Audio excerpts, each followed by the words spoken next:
Assalamualaikum warahmatullahi wabarakatuh. Nama saya Ajeng Siti Asri. Di sini saya akan mempresentasikan sebuah proyek yang telah saya buat. Proposal yang telah saya buat yaitu mengenai alat makan hewan Smart Pet. Disusun untuk memenuhi tugas mata kuliah Manajemen Proyek Teknologi Informasi dengan dosen dari Ibu Pizza Mauliana. Disusun oleh saya sendiri, Ajeng Siti Asri, dari kelas D. Di sini ada daftar isinya. Kemudian pendahuluan. Pada pendahuluan ini, negeri Indonesia merupakan wilayah tropis dan banyak orang yang memutuskan untuk memelihara hewan seperti kucing, anjing, ikan, dan hewan peliharaan lainnya.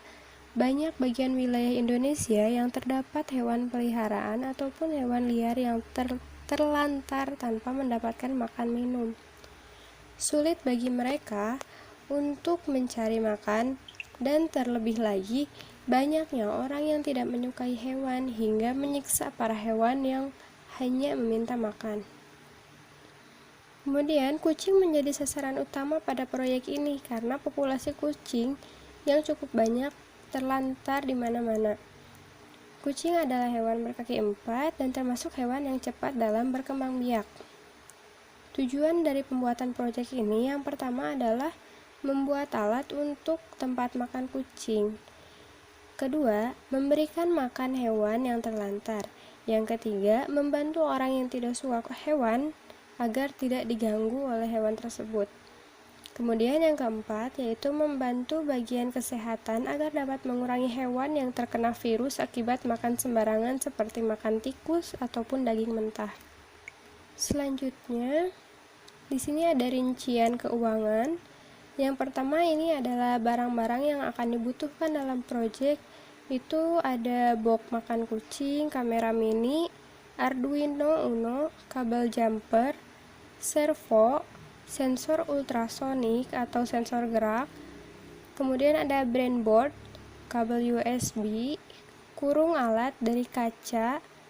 Kemudian ada tempat turun makan kucing. Itu untuk memasukkan makan kucingnya ke tempat makannya. Kemudian di sini ada kebutuhan yang akan digunakan saat proyek, yaitu ada listrik dan kuota selama pemakaian sebulan. Nah, di sini ada kegiatan. Rencana kegiatan dari proyek ini yaitu hanya 1 bulan. Yang pertama dilakukan yaitu survei sistem dan keperluan lainnya. Kemudian ada definisi ruang lingkup, penyusunan proposal, analisis kebutuhan sistem dan alat. Kemudian ada pembuatan sistem untuk kegunaan alatnya. Selanjutnya ada pembuatan alat itu sendiri. Setelah pembuatan alat selesai, maka akan ada percobaan sistem dan alat. Setelah sistem dan alat selesai dan berhasil dalam percobaannya, selanjutnya ada implementasi alat tersebut di tempat yang sudah ditentukan. Tahap terakhir ada pelatihan penggunaan alatnya. Selanjutnya ada kesimpulan. Kesimpulan dari proyek ini dibuat untuk kelangsungan hidup para hewan di jalanan yang sulit mendapatkan makanan dan sulit untuk hidup. Mencegah para hewan liar memakan makanan seperti tikus dan daging mentah yang bisa menimbulkan virus pada hewan terlantar. Kemudian untuk membantu warga sekitar yang tidak suka hewan agar tidak mengganggu mereka dan menghindarkan para hewan dari siksaan orang yang benci pada hewan-hewan tersebut. Dengan adanya alat ini, kami berharap dapat membantu warga sekitar dan juga dapat membantu para hewan yang terlantar. Selanjutnya akan saya perlihatkan proyeknya di Microsoft Project. Di sini ada susunan kegiatan yang berjumlahkan 22 hari. Yang pertama ada survei sistem, itu selama 4 hari atau 5 hari kurang. Kemudian ada identifikasi masalahnya itu hanya 2 hari. Kenapa di sini 1,8? Karena hitungannya per jam.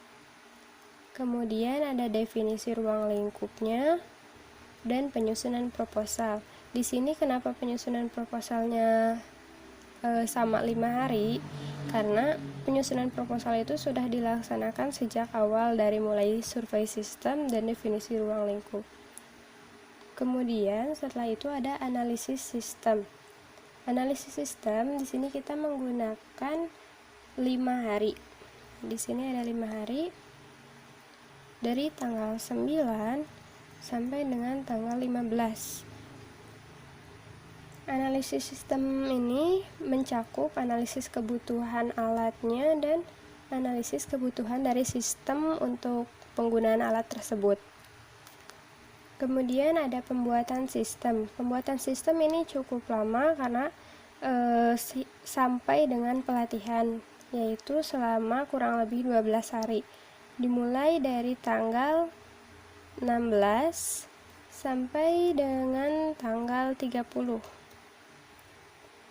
Pembuatan sistem ini sendiri mencakup pembuatan sistemnya selama kurang lebih 2 hari, kemudian ada pembuatan alat selama 3 hari. Setelah pembuatan alat selesai, kemudian ada percobaan sistem dan alat. Percobaan sistem dan alat ini digabungkan karena kan percobaan alat tersebut juga membutuhkan sistem, jadi digabung. Kemudian ada implementasi di tempat. Implementasi di tempat ini maksudnya penerapan alat tersebut di tempat yang telah kita tentukan. Kemudian yang terakhir itu ada pelatihan selama kurang lebih 2 hari. Di sini juga jika semua project kita setelah selesai, di sini bisa kita jadikan komplit atau 100%, sehingga di sampingnya di bagian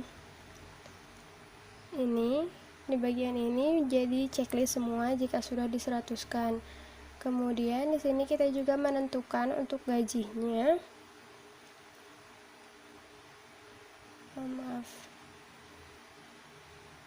Nah, di sini ada gaji dan kebutuhan kita selama project. Yang pertama ini ada sistem analis. Sistem analis ini kita bayar dengan harga 20.000 per jam. Kemudian untuk jam lemburnya itu 10.000 per jam. Kemudian ini jam kerja yang kita gunakan itu 5 hari kerja dari Senin sampai Jumat. Selanjutnya ada programmer dan DBA. Itu gajinya sama 15.000 per jam. Kemudian lemburnya 10.000 per jam. Jam kerjanya itu sama 5 hari kerja. Setelah itu ada kebutuhan kita, yaitu listrik, kuota. Yang untuk yang listrik itu kita pembayarannya di akhir karena kita bisa mengetahui harganya itu setelah penggunaannya selama 1 bulan. Kemudian ada kuota. Kuota itu kita bayar di awal karena kita membutuhkan dari mulai pelaksanaan. Kemudian ada box makan kucing, kamera, dan kebutuhan lainnya. Itu kita butuhkan uangnya di awal karena agar saat pengerjaan pembuatan alatnya itu sudah siap. Kemudian selanjutnya kita bisa lihat di sini di bagian identifikasi masalah itu yang bekerja adalah analisis sistem. Kemudian di definisi ruang lingkup itu ada analisis sistem dan DBA. Selanjutnya di penyusunan proposal analisis sistem juga ikut bergabung karena dalam penyusunan proposal ini analisis sistem akan memberitahukan apa saja sistem yang akan digunakan dan rinciannya lebih detail. Kemudian setelah itu di kebutuhan alat, analisis kebutuhan alat, tentunya yang bekerja di sini adalah analisis sistem karena yang menganalisis sebuah kebutuhan bisa dari analisis sistem. Untuk analisis kebutuhan sistemnya atau untuk merancang sistem, kita membutuhkan programmer karena yang membuat sebuah alat itu yang membuat sistemnya atau programnya itu adalah programmer. Kemudian di sini ada pembuatan sistem. Pembuatan sistem ini kita menggunakan Arduino Uno sebagai WiFi-nya, terus ada kabel USB untuk aliran listrik, kuota listrik, dan juga programmer sebagai yang memprogramnya. Kemudian pembuatan alat. Pembuatan alat ini di sini kita menggunakan semua alat yang telah kita siapkan di awal, dan juga ada programmer, DBA untuk pembuatan alatnya. Kemudian selanjutnya ada percobaan sistem dan alat. Percobaan sistem di sini kita membutuhkan kuota, listrik, dan juga programmer untuk mencobanya. Kemudian di percobaan alat ini kita membutuhkan DBA, kuota, listrik, dan programmer. Selanjutnya implementasi di tempat. Implementasi di tempat ini kita membutuhkan DBA yang untuk memasang alatnya, kemudian kuota itu untuk mengecek kegunaan alatnya apakah berjalan. Kemudian ada kurung alatnya. Kurung alatnya itu seperti rumah, hanya saja lebih terbuka, yang terbuat dari kaca dan besi seperti etalase yang tanpa tutup. Kemudian listrik dan programmer juga. Di pelatihan ini kita sebenarnya membutuhkan semua anggota atau yang terlebih lagi ke pemimpinnya saja untuk menjelaskan ke beberapa orang sekitar. Kemudian di sini kita juga bisa melihat progres kita selama 1 bulan. Nah, di sini lebih jelas selama seperti judul ini. Di sini judulnya Smart Home Pet Food. Di sini ada survei sistemnya selama 5 hari dan seterusnya.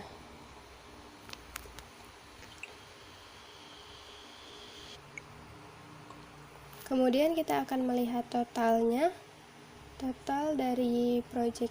Nah, di sini ada di project information, kemudian di kita 5 hari kerja, kemudian lihat statik.